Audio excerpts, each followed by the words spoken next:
porque como por um homem entrou o pecado no mundo, e pelo pecado a morte, assim também a morte passou a todos os homens, por isso que todos pecaram, porque até a lei estava o pecado no mundo, mas o pecado não é imputado não havendo lei.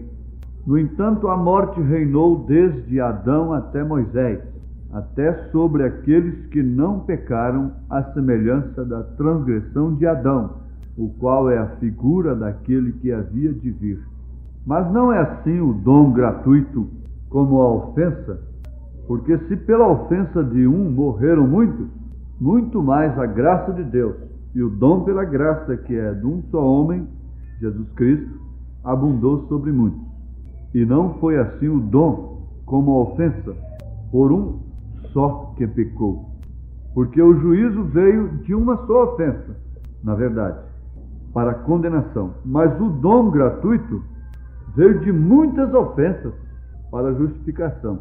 Porque se pela ofensa de um só a morte reinou por esse, muito mais os que recebem a abundância da graça e do dom da justiça reinarão em vida por um só, Jesus Cristo. Pois assim como por uma só ofensa veio o juízo sobre todos os homens para a condenação, assim também, por um só ato de justiça, veio a graça sobre todos os homens para a justificação de vida. Porque, como pela desobediência de um só homem, muitos foram feitos pecadores, assim pela obediência de um, muitos serão feitos justos. Veio, porém, a lei para que a ofensa abundasse. Mas onde o pecado abundou, superabundou a graça, para que assim como o pecado reinou na morte, também a graça reinasse pela justiça para a vida eterna, por Jesus Cristo, nosso Senhor. Amém. O Senhor abençoe a sua palavra em nós. Amém. Sublime graça do Senhor, que a um infeliz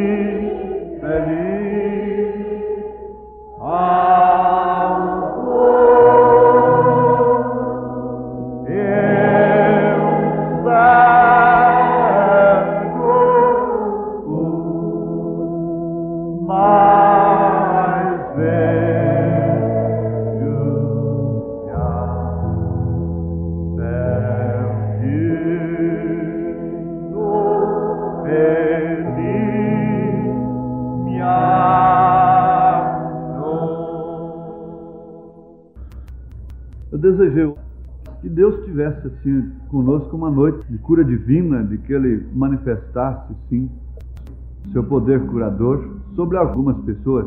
Ele pode manifestar sobre todas as pessoas, sobre todos, não é, que estão enfermos. O profeta disse: se eu orasse hoje por 500 pessoas ou 1000 pessoas e todas elas morressem, no outro dia eu estaria orando pelos enfermos, pregando que Jesus cura. Jesus Cristo é o mesmo ontem, hoje e eternamente. Contudo, a nossa atenção não deve ser presa em um tema somente. Eu não preciso falar em cura divina todo o tempo para que Jesus cure nesta noite muitos enfermos. Eu posso falar em outras coisas, usando a palavra de Deus, é claro, e muitos enfermos serem curados de males incuráveis. E às vezes sem falar em cura divina. Isso mostra que nós não precisamos de sugestionar o povo e que as pessoas tomam fé na palavra de tal forma que, sendo a palavra de Deus, elas se asseguram na palavra para qualquer fim, para qualquer coisa que está necessitando, e especialmente a segurança da vida eterna, porque é no único lugar que nós podemos esconder da ira, é na palavra de Deus. Bom, então não vamos nos preocupar com um grande sermão e nem tampouco com um tema assim, preso. Pode ser que o Espírito Santo coordene todas as coisas e faça o que Ele quiser. Vamos esperar que Ele faça como entender. Uma vez que nada nos condene aqui, nada sirva de de atrapalho para que o Senhor possa operar, então nós podemos crer que Ele poderá operar, não é? Amém? Bom, então, Paulo está dizendo na sua carta aos Romanos, capítulo 5, a partir do verso 12, onde acabamos de ler, sobre a questão de que por um homem,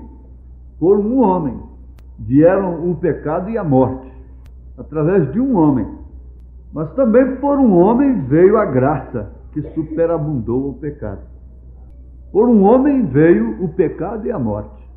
Mas por um homem veio a graça, superabundou o pecado. O aguilhão da morte, quer dizer, a arma que a morte usa é o pecado. Sem o pecado não haveria morte. Ela não teria arma. Deus teria chamado seus filhos pela palavra, como Ele o faz. Mas eles não viriam pela via sexual, mas sim pela palavra. Eles seriam chamados pela palavra.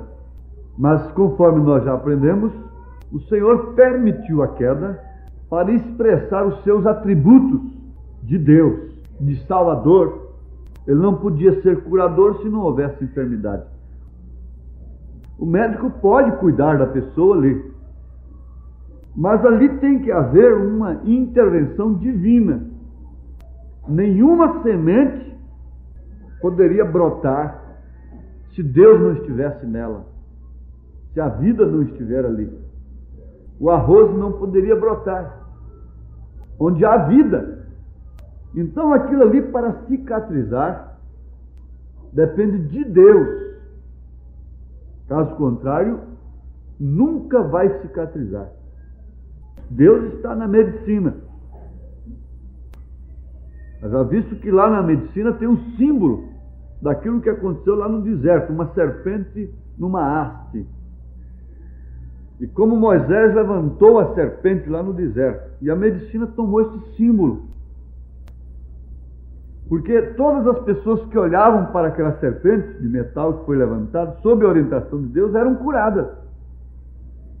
E ali estava a cura divina. Quando eu vivia lutando mesmo só no sentido de cura divina, prostrado, ajoelhado no púlpito, orando de dia, às vezes o dia todo recluído para orar pelo povo de noite, ficava o dia inteiro sem ver nenhuma pessoa lá fora. E eu estava ali lutando para Jesus curar, e me veio uma revelação que Deus cura milhões de pessoas por dia e o povo não sabe. Nenhuma pessoa que entra no hospital e sai sadia, dali pode dizer que não foi Deus que curou, porque se Deus não operar, ela não voltará com vida. É Deus que está nisso aí. Se Deus não curar, ninguém pode curar. Agora, Ele tem seus mistérios. Ele poderia me apanhar aqui e me levar lá para a América do Norte agora numa fração de segundo. Mas, às vezes, eu tenho que lutar e pagar uma passagem para ir lá, mesmo Ele me mandando. Antes de Jesus ser glorificado, Ele andava e cansava do caminho. E para entrar lá onde os discípulos estavam, qualquer coisa, Ele batia na porta. Mas depois de glorificado, então Ele aparecia aonde Ele quisesse. Enquanto estamos nessa dimensão, estamos sujeitos à lei que Deus criou e nos deu meio de usá-las, superá-las. O profeta diz: eu podia sair daqui e ir embora para casa de a pé, eu chegaria em casa, mas Deus me deu um automóvel. Compreende? Se os homens soubessem usar as leis de Deus nesse espírito, o mundo estaria completamente diferente. Resultado, estaria muito longe a vinda do Senhor, não é? Mas como não honraram a Deus, como Paulo mesmo disse aqui, e mudaram a glória de Deus, do Deus incorruptível, em semelhança da imagem do homem corruptível, de aves e de quadrúpedes e de répteis, pelo que também Deus os entregou às concupiscências de seus corações, à imundícia, para desonrarem seus corpos entre si. Mas está aqui, ó. Eles não deram glória a Deus. Não dão glória a Deus. Ele diz, porquanto, tendo conhecido a Deus, não o glorificaram como Deus. Os Romanos capítulo 1, versículo 21. Então, amados, nós estamos construindo um alicerce aqui. Sabemos que Deus está, neste presente momento, Ele não está indiferente. Ele não está indiferente a todos os sofrimentos da humanidade. E como Deus sofre, Deus é sofredor, porque Ele tem dado um meio pelo qual o homem, a mulher, não precisava estar na sarjeta do pecado, não precisava estar sofrendo tanto. Ele tem provido todas as coisas, todos os meios. Você não está sujeito a pecar. Você não é obrigado a pecar. Ninguém é obrigado a pecar. Isto porque o pecado entrou através de um homem. Mas através de uma graça superabundou. Agora, se esta graça tem encontrado acesso em seu coração, veja o que é o Espírito Santo. Deus está em toda parte. O clarão de Deus, a vida de Deus está nas árvores. Deus enche o infinito. Ele é mais do que o infinito. Mas aqui tem um raio especial dele. Aleluias, porque encontrou entrada. É o Espírito Santo. Esse não é a terceira pessoa, é o mesmo Deus. É o próprio Deus. Encontrou acesso no seu coração, então ele está brilhando de uma maneira especial. Seus raios têm penetrado em sua vida e podem te queimar. É o batismo do fogo que queima toda iniquidade. Porque às vezes você varre a casa, mas deixa o lixo num canto da casa. E há muitas pessoas que varrem suas vidas, mas deixam aquele lixo lá no canto. Qualquer coisa que entra ali, uma galinha ou qualquer coisa, esparrama aquele lixo tudo de novo. Entra ali um espírito errado, esparrama aquela natureza velha todinha ali de novo. Mas o caso não é esse, é limpar a casa, os seus redores e botar fogo naquele lixo. E queimar aquele lixo. Isaías era um pregador e era um profeta de Deus. Mas um dia ele entrou no templo e lá ele viu a glória de Deus. E ele pediu um certo batismo. Quando ele gritou: ai de mim que vou perecer. E Deus passou o seu raio-x no profeta. Mostrou onde estava a infecção. Mostrou onde estava o pecado. A iniquidade estava em seus lábios. E ele fez uma confissão tremenda. Agora você vê, se Isaías fosse nosso pregador aqui hoje e viesse fazer uma confissão daquela na sua presença: ai de mim que vou perecendo, você diria de lá: e eu então? Ai, misericórdia, eu já pereci então. Porque se esse homem grita: ai de mim que vou perecendo. Mas o certo é que ele deveria receber um batismo do fogo. Ajunta o lixo, limpa a casa, mas não deixa o lixo ali não. Onde a graça superabunda, o pecado se desvanece. Onde a graça superabunda, o pecado tem que desaparecer. Nós não podíamos conhecer de maneira alguma o pecado se não houvesse lei. Mas houve a lei. E havendo lei, há a transgressão. Por isso nós temos essas três etapas: lei, graça e reino. Pela lei, o Senhor nunca poderia nos levar para o reino. Somente pela graça. Deus sabia que o pecado havia entrado no mundo. Então ele não podia levar a pessoa diretamente ao reino sem que desse a sua lei. E para que o homem conhecesse a sua transgressão, E ele desce então o Espírito Santo para mostrar onde está a transgressão, aonde está a falha. Daí então ele levar esse homem através da sua graça para o seu reino. Veja que, porque se pela ofensa de um só a morte reinou por esse, muito mais os que recebem a abundância da graça e do dom da justiça reinarão em vida por um só, Jesus Cristo. Tem que haver a graça. Agora, eu estou sempre repetindo isso. A graça do juízo é separada por uma linha muito fina. Ele diz assim: você resiste a Deus, você vai resistindo a Deus. Chegará o dia que você o resistirá pela última vez. Então você atravessará a linha da misericórdia.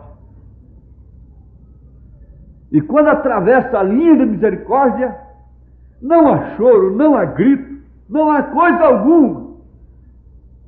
Por isso que nós temos aquele exemplo tremendo de Raabe.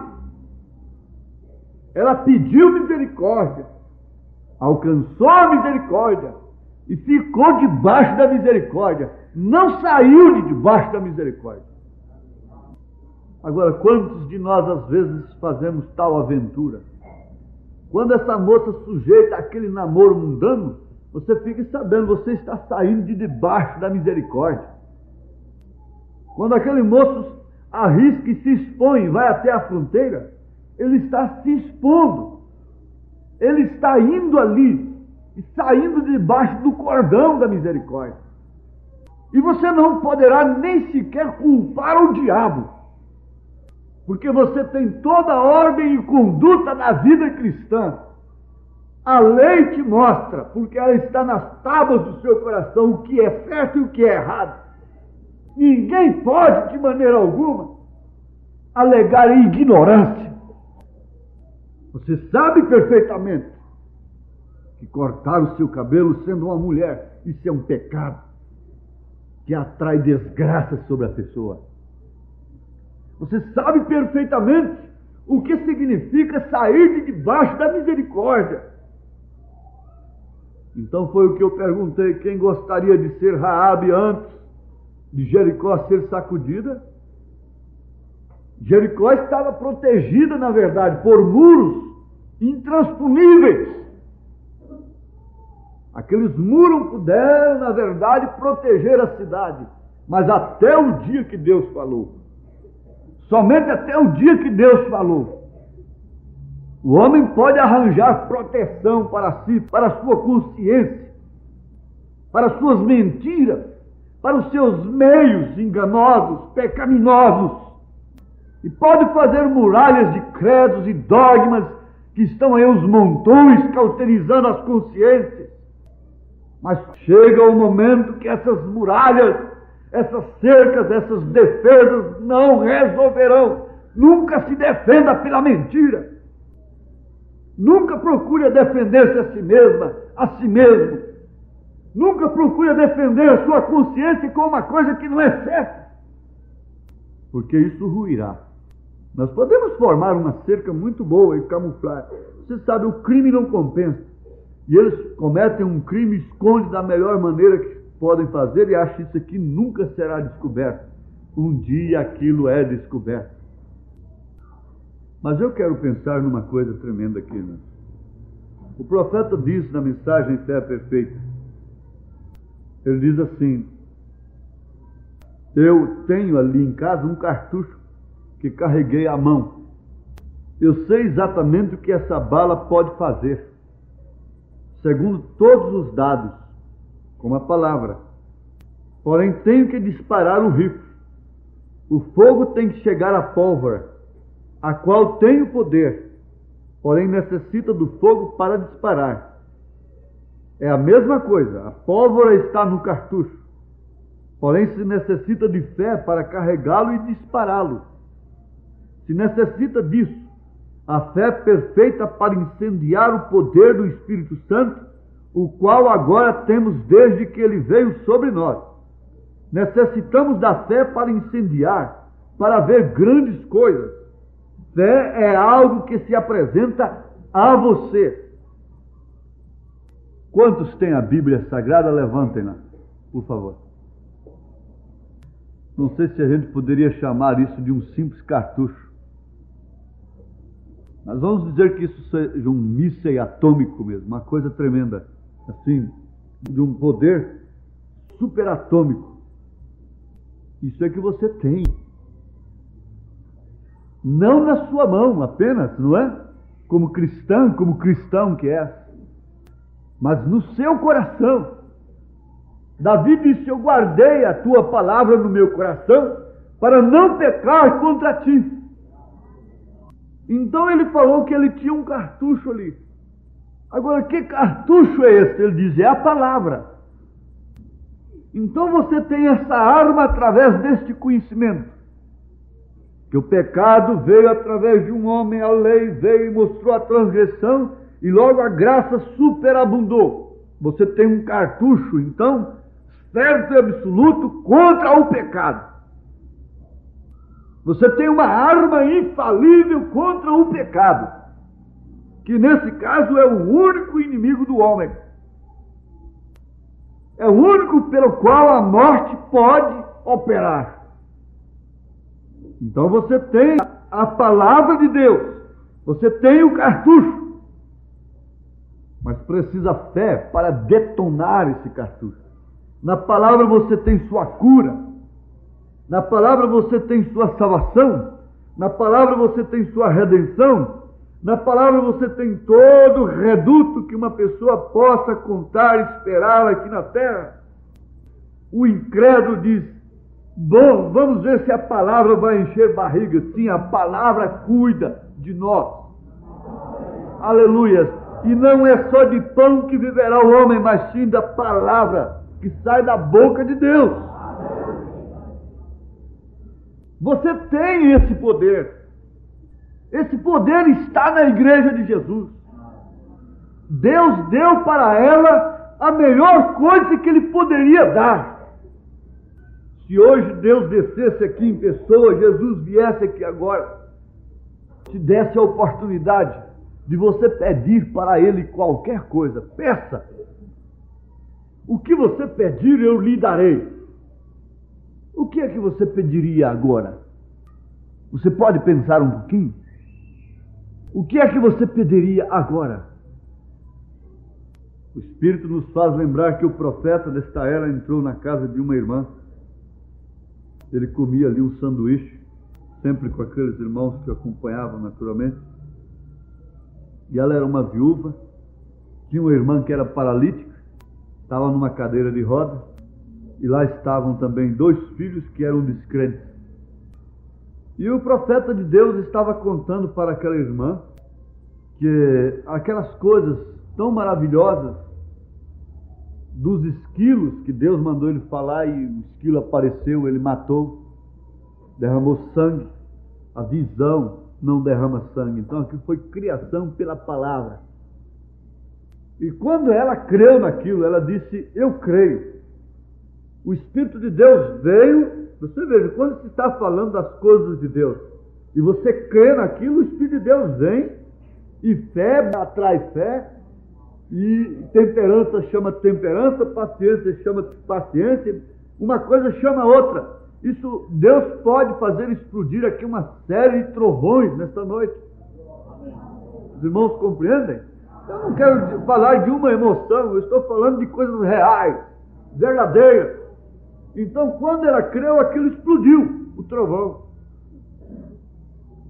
Ela creu e fez aquilo explodir, o cartucho explodiu. Então o Espírito de Deus desceu daquela maneira veemente, como acontecia sempre, e ele disse: irmã, você peça o que você quiser. Se você pedir $2 milhões, isso virá aqui na sua mesa agora. Se não vier, eu porei uma placa nas minhas costas escrito: sou um falso profeta. Ele disse isso para ela. No Profeta do século XX está narrado isso. Eu porei uma placa nas minhas costas: sou um falso profeta. proclamarei para o mundo que sou um falso profeta. Agora, ela era uma viúva. Ali bastava ela dizer: eu quero os 2 milhões de dólares, eu vou ajudar na missão, eu vou dar dízimo, eu vou fazer tanta coisa, eu vou construir o tabernáculo, eu vou fazer aquilo, eu vou fazer isso, outro, vou fazer muita caridade. Então, manda, Senhor, manda os 2 milhões de dólares agora na minha mesa. Eu disse: você pode pedir 2 milhões de dólares, isso virá aqui na sua mesa agora. Agora, ele nunca falou uma coisa para não acontecer. Olhou para a irmã dela que estava paralítica lá na cadeira de rodas e disse: peça a cura de sua irmã e ela será curada agora. Ela disse: irmão Branham, eu peço a conversão dos meus filhos. Com isso ela quis: eu prefiro continuar vendo minha irmã na cadeira de rodas, eu prefiro continuar viúva pobre, eu prefiro continuar comendo meus sanduichinhos. Diz aqui, tendo um profeta de Deus que vem de vez em quando comer um sanduíche comigo. Eu prefiro continuar na minha casinha humilde, pobre, como sou, mas ter a conversão dos meus filhos. Com isso ela estava dizendo: uma alma vale mais do que 2 milhões de dólares. 2 almas valem mais do que 2 mundos. Nós devemos entrar na presença de Deus para pedirmos as coisas de Deus. Porque Deus dá as coisas que Ele tem, e o diabo dá o que Ele tem. O diabo ofereceu o mundo todo para Jesus. Não crê que Deus vai te dar serpentes no lugar de peixe. E há muitas pessoas dando graças a Deus quando se enriquecem e prosperam no mundo, sem discernimento algum. Se podemos chegar aqui hoje e entrarmos na presença de Deus para suplicarmos as coisas de Deus. Salomão é outro exemplo. Sabedoria para pedir. Quantas vezes Deus desce, quase que pessoalmente, nesse lugar aqui, irmãos, e as pessoas não sabem se agarrar, não sabem perceber a hora, o momento de agarrar-se numa bênção tremenda do Espírito. Deixam passar a hora e depois vem pedir oração. Não percebem a coisa passando por cima. E passa justamente ao alcance de todos. Quantas vezes Jesus passou? E a Bíblia diz que um cego de Jericó perguntou: quem é que vai passando? Que tropelo é esse de gente? É Jesus. Aí ele disse: agora pronto. Eu não posso deixar passar a minha oportunidade, porque Jesus está passando. E sabe-se que Jesus nunca mais voltou ali em Jericó. Então ele gritava: Jesus, filho de Davi, tem misericórdia de mim. Ele soube pedir na hora certa. Ele soube o que pedir e como pedir e a hora de pedir. Ele soube aproveitar o momento. Mas quantas pessoas deixam passar momentos tremendos aqui e depois vêm pedir oração? Às vezes a sua bênção chega e você não percebe. Mas aquele homem estava percebido. Aquela mulher sirofenícia estava percebida. Que a graça estava passando. Raabe estava percebida. Você deve estar apercebida.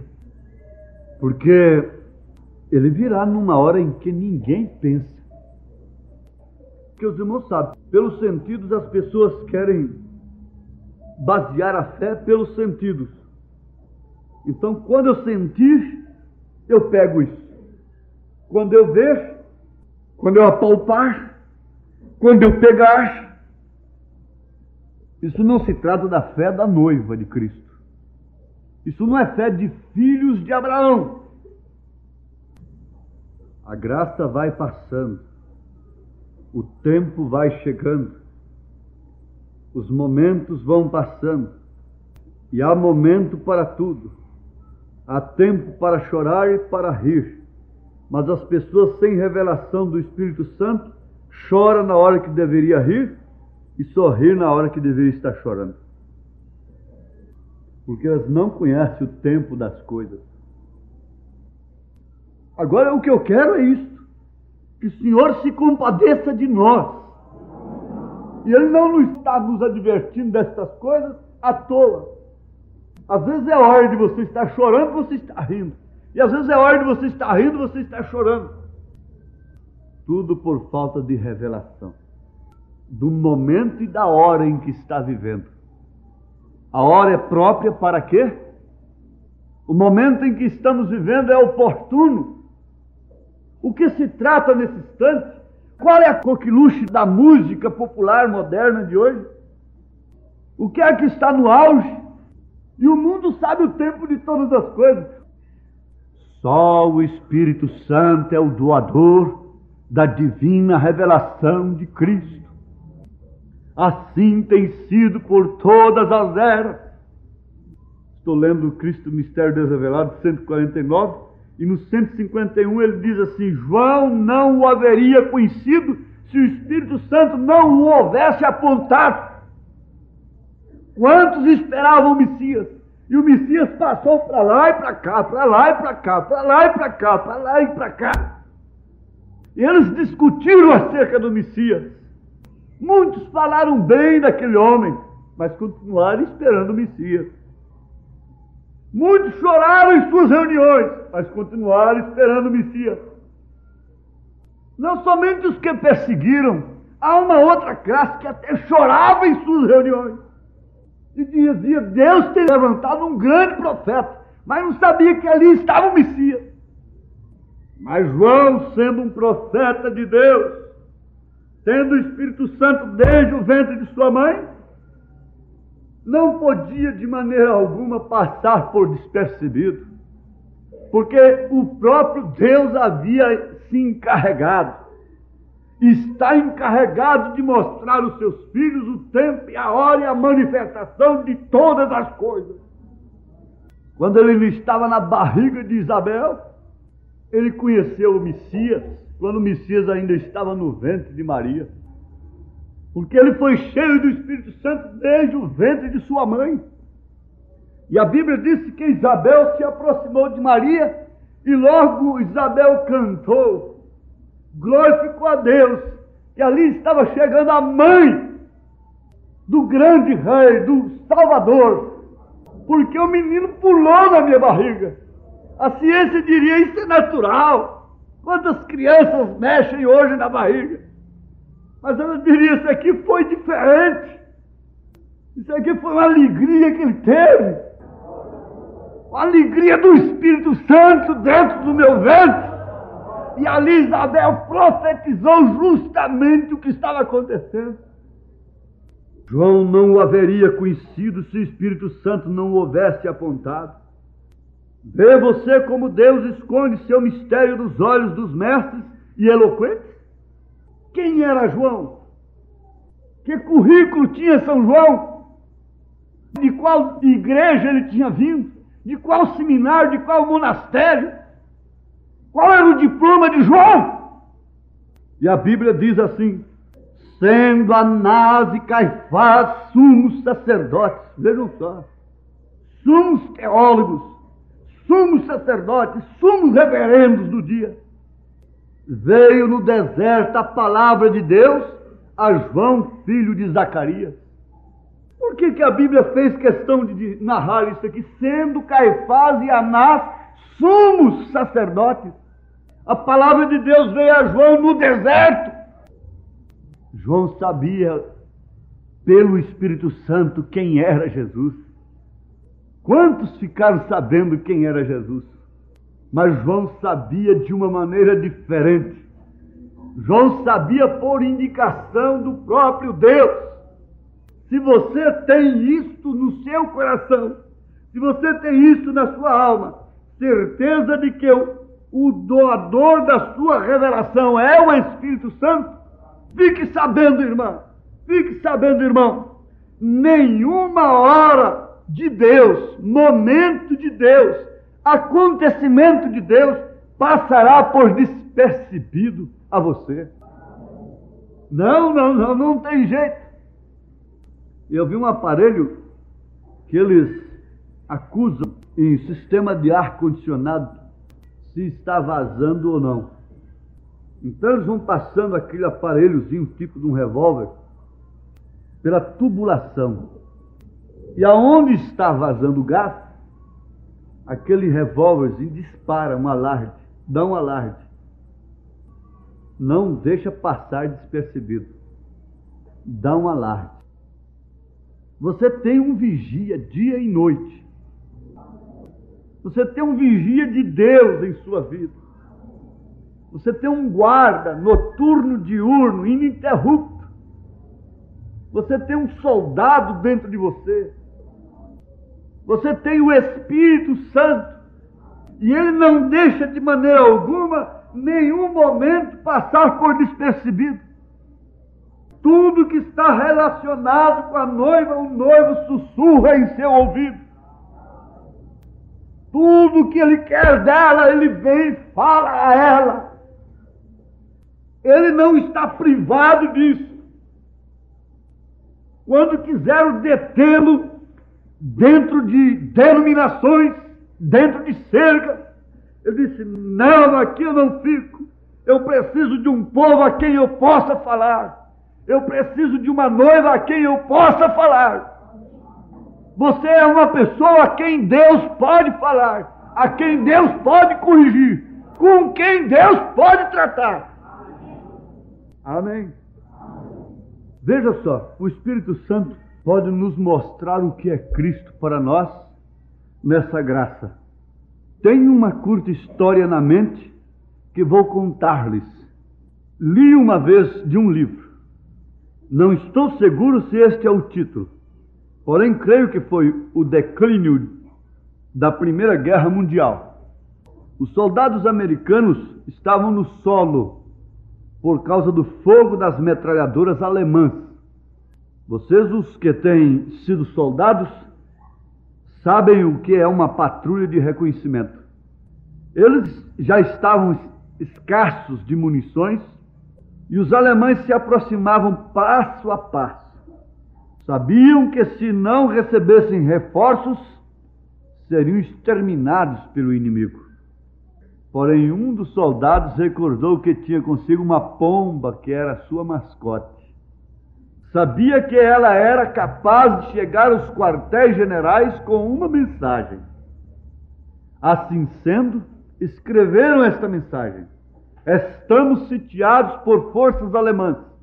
Se não recebermos reforços logo, ou nos renderemos ou seremos massacrados. Amarraram a mensagem numa pata da pomba e a enviaram. Tão logo que levantou o voo, os alemães deram conta do que estava sucedendo e começaram a disparar na pomba. Porém, ela ansiava retornar ao lar, se preocupava com sua companheira e não lhe importavam os disparos. Um dos balaços lhe quebrou uma pata, outro lhe levou parte das costas, outro lhe feriu a asa. Porém, ferida como estava, continuou subindo, até que ficou fora do alcance das balas e chegou a acampamento com a mensagem. Essa foi uma grande pomba. Porém, ó irmão, Isaías 53 nos fala de um que desceu do lar, e tudo isso era bom, e ele foi ferido pelas nossas transgressões, e moído pelas nossas iniquidades. O castigo que nos traz a paz estava sobre ele, e por suas pisaduras fomos sarados. A enfermidade, as superstições e os demônios nos tinham com a cara na terra, e não havia forma de escape. A igreja havia se desviado, havia ido após coisas denominacionais, e os fariseus, saduceus, e lavagem de panelas, e a palavra de Deus ficou sem eficácia alguma. Porém, esta pomba desceu, então somente uma coisa tinha que se passar: tinha que haver um redentor. Foi ferido, açoitado e maltratado, porém ele conhecia o caminho de regresso ao lar. assim que da cruz do Calvário, onde foi moído por aquele montão de lobos, alçou o voo e chegou às portas do céu dizendo: tem terminado, está consumada a obra, está consumada a obra em favor dos meus. Isso é uma obra consumada, a sua liberdade é uma obra consumada.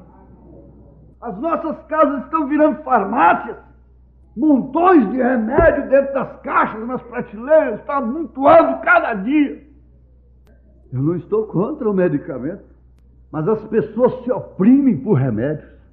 E qualquer dorzinha é remédio em cima, entorpecente em cima, analgésico em cima. Ninguém quer enfrentar uma dor pela fé, dizer: ele foi ferido pelas nossas transgressões e moído pelas nossas iniquidades. Nós somos impacientes, nós queremos logo crer até num remédio que tira a dor na hora. Se não tirar, não cremos. Veja o quanto estamos longe dessa fé perfeita. Está consumado. Graça é obra consumada. Ele chegou ao fim da lei. A lei se consumou. A graça também é uma obra consumada. O seu reino é uma obra consumada, realizada, completada. Não é incompleta. Deus não é incompleto. E Ele não faz cristãos pela metade. Deus não faz meios cristãos. Muitos de nós podemos ser meios cristãos, mas Deus não faz homens de altos e baixos. Deus faz jovens como Daniel, como Sadraque, Abisaque, Abednego, como Timóteo, como José do Egito. Mas Deus não faz nem a pedra, nem o tijolo. Deus não faz meios pregadores. Se você é esposa, seja uma esposa inteira, completa. Se você é mulher, seja mulher completa. Se você é homem, seja homem completo. Se você é um cristão, seja um cristão completo, que crê em toda a palavra completa, sem embaraço algum na sua mente. Se você tem que tomar remédio, toma seu remédio com fé. Mas não se oprima, não seja oprimido. Eles são livres. As enfermidades podem ser curadas agora. Os pecadores podem ser salvos, os cativos podem ser livres. Veja se você percebe que momento é esse agora, que você está vivendo, ouvindo nesse instante. Nenhuma coisa te chama atenção nesse instante, senão a palavra de Deus. Apesar de ser moído, combateu o bom combate, contudo contra si. Mesmo o poeta exclamou: as rochas se fenderam e os céus escureceram. Meu Salvador inclinou sua cabeça e morreu. Porém o véu rasgado nos revelou o caminho, a alegria do céu e ao dia interminável. Aleluia! Glória a Deus! Amém! Irmãos, não deixe seus sentidos se tornarem um obstáculo para Deus. O profeta diz aqui, ó: nós somos controlados por 5 sentidos, os quais são a visão, paladar, tato, olfato e a audição, os quais estão perfeitamente bem, enquanto não põe obstáculo ao sentido da fé. Então, quando alguns destes se opõem à fé, como saberá você qual é o correto? Como saberá você o que fazer? Por que tantas pessoas indecisas? Se vai ou se não vai? Se fica ou não fica? Se casa ou não casa? Se não sabe, espere saber. Ele diz assim: eu não conheço a mecânica do Espírito Santo, porém sei que caiu sobre mim. Eu não posso explicar a mecânica, porém conheço as bênçãos do Espírito Santo. E quanto à mecânica, isso é assunto de Deus. Ele se encarrega disso. Porém sei que Ele está em mim. Mas eu sei em quem tenho crido, e estou certo de que Ele é poderoso para guardar o meu depósito. Veja aqui.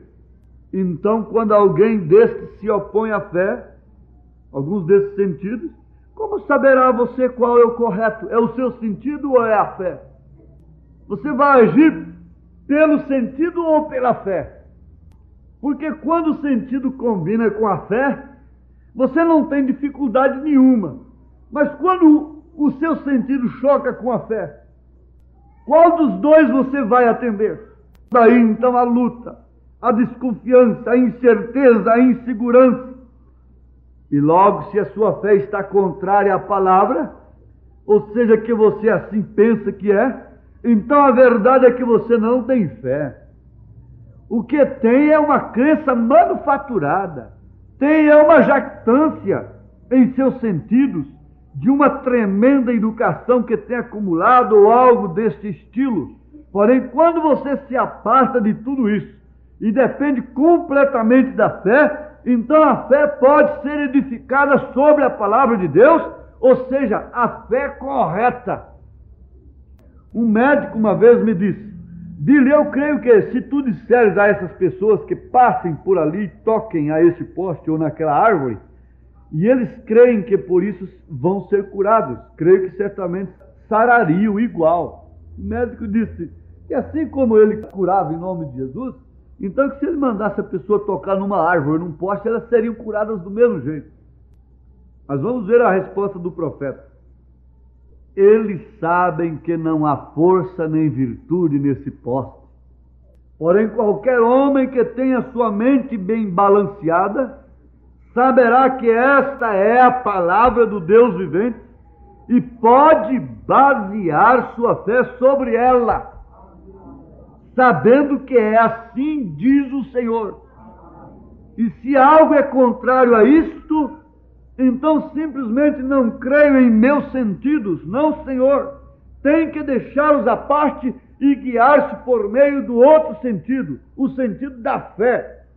Bem, Deus toma essa classe de pessoa para cumprir sua vontade quando eles são do ninguém e que não têm em que se basear, a não ser na palavra de Deus.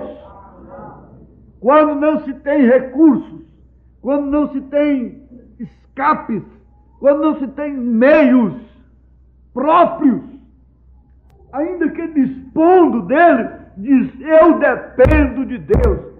Bem-aventurado é o homem, bem-aventurada é a mulher, cuja vida demonstra que está na dependência de Deus. Somos dependentes de Deus. Aleluia!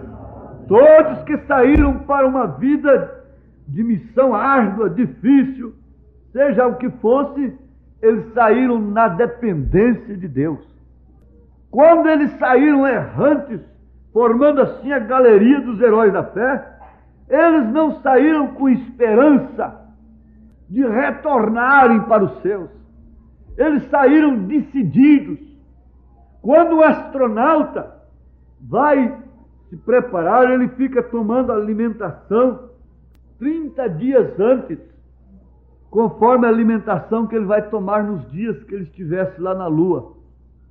Eles põem aquele homem dentro de uma cápsula e aquilo gira ao redor dele e ele é sentado ali a milhares e milhares e milhares de rotação por segundo.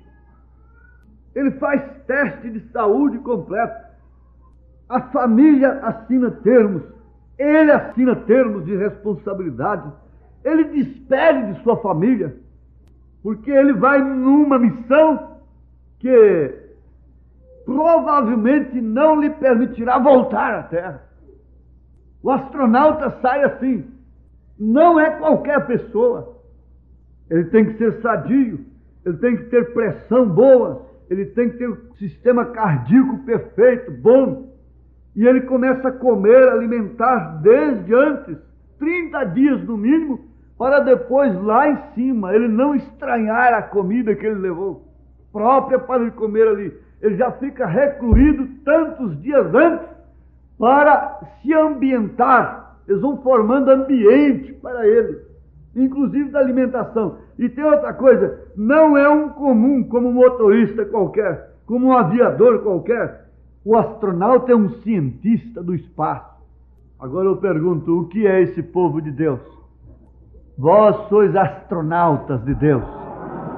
e estão aqui comendo o alimento do qual consiste os céus, porque os céus consistem de toda a palavra de Deus. Os céus não se consistem de credos denominacionais. Os céus se consistem da palavra de Deus. E Deus está treinando o seu povo. É um povo à prova de fogo. É um povo à prova de bala. É um povo à prova de fornalha ardente.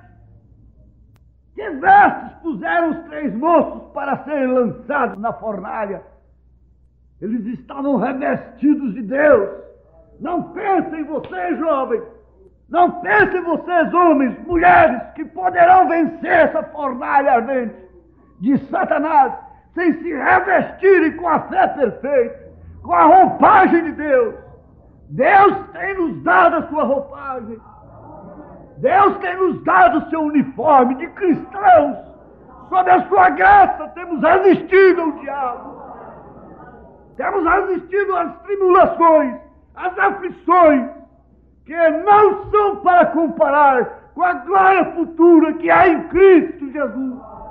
Somos cientistas não do espaço, mas das coisas celestes. Nós sabemos o que há ali. Fiquemos de pé, irmãos. Ó Senhor, se isso puder ser vivificado em nossos corações, pelo Teu Espírito Santo, isso fará de nós, não dons alguém, não grandes pessoas da terra, do mundo, isto fará de nós cristãos.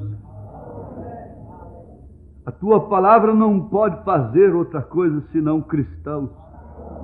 A palavra do Senhor fez um homem perfeito. Aleluia! Queremos ser gerados por esta palavra. Queremos ser filhos do Senhor, porque o Espírito testifica dentro de nós que somos filhos do Senhor. Por isso estamos aqui comendo este alimento especial. É uma comida especial. É uma mensagem especial para um povo especial de Deus, mulheres de Deus. Que a visitante sinta que ela é daqui também. Que o visitante sinta que é daqui desde antes da fundação do mundo. Da palavra. Não de uma igreja, mas sim da palavra do Senhor. Do Deus eterno. Do Senhor Pai das luzes.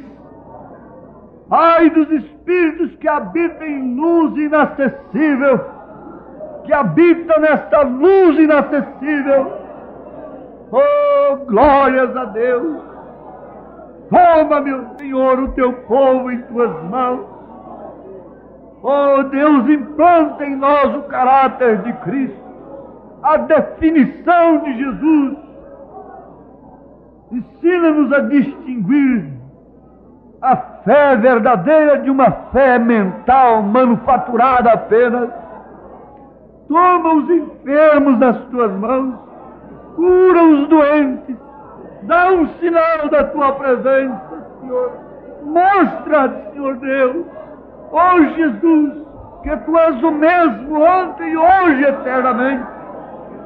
Faça repousar o Teu Espírito sobre Tuas filhas, sobre os Teus filhos, e cada um possa sair daqui com a sua alma ardendo em fogo, Senhor, com o gozo de crerem na Tua palavra, de serem cristãos verdadeiros, firmes nas promessas do Senhor.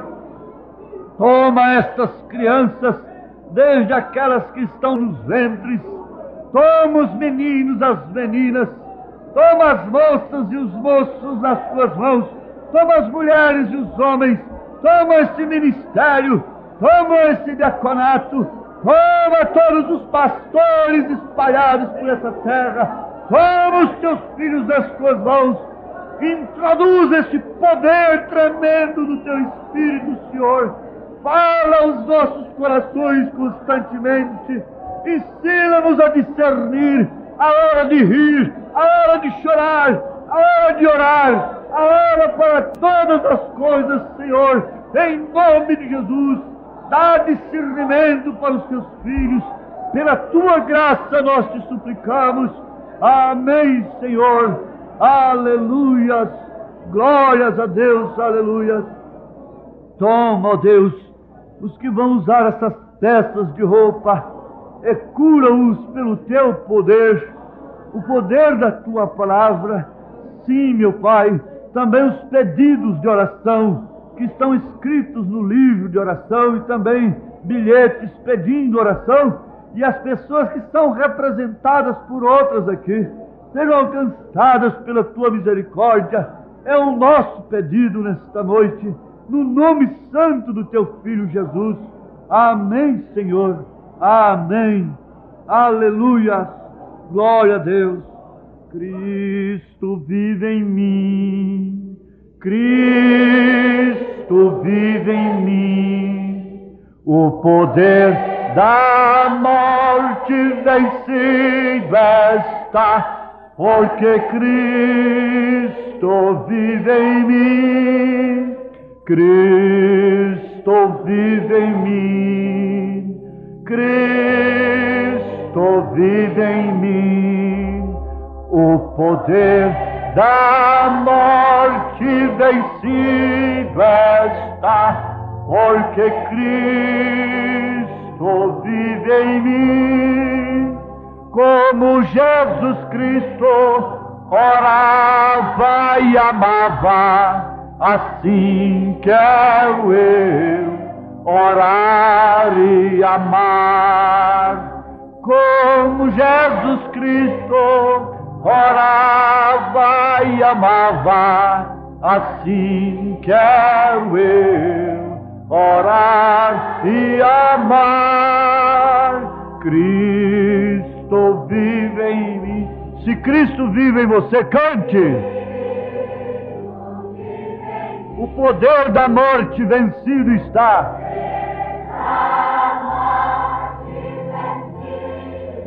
Porque Cristo vive em mim. Repete com fé. Cristo vive em mim. Cristo vive em mim. Cantem, cantem. Vive em mim. O poder da morte vencido está. Porque Cristo vive em mim. Como Jesus Cristo orava e amava. Orava e amava. Assim quero eu orar e amar. Como Jesus Cristo orava e amava, assim quero eu orar e amar. Se Cristo está em você, cuide dele em você. Deus os abençoe. Você é um pregador do Evangelho também, e você está aqui por uma boa causa. Você não está doente, você está em necessidade e você quer um avivamento pentecostal para começar em sua igreja. Todos nós queremos isso.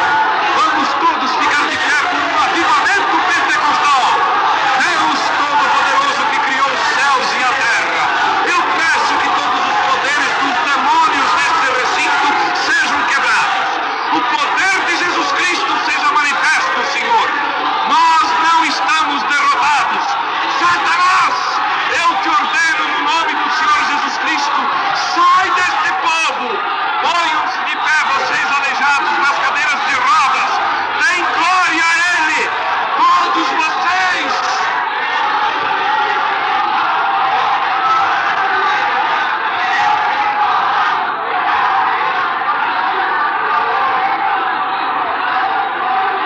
Glorifiquemos o nosso Deus.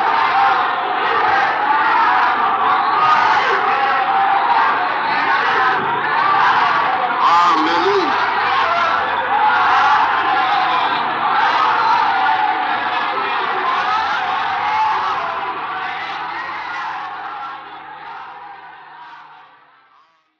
Cristo vive em mim.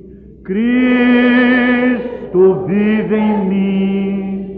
O poder da morte vencido está, porque Cristo vive em mim. Cristo vive em mim. Cristo vive em mim. O poder da morte vencido está, porque Cristo vive em mim. Como Jesus Cristo orava e amava, assim quero eu orar e amar. Como Jesus Cristo orava e amava, assim quero eu orar e amar. Cristo vive em mim. Se Cristo vive em você, cante. O poder da morte vencido está.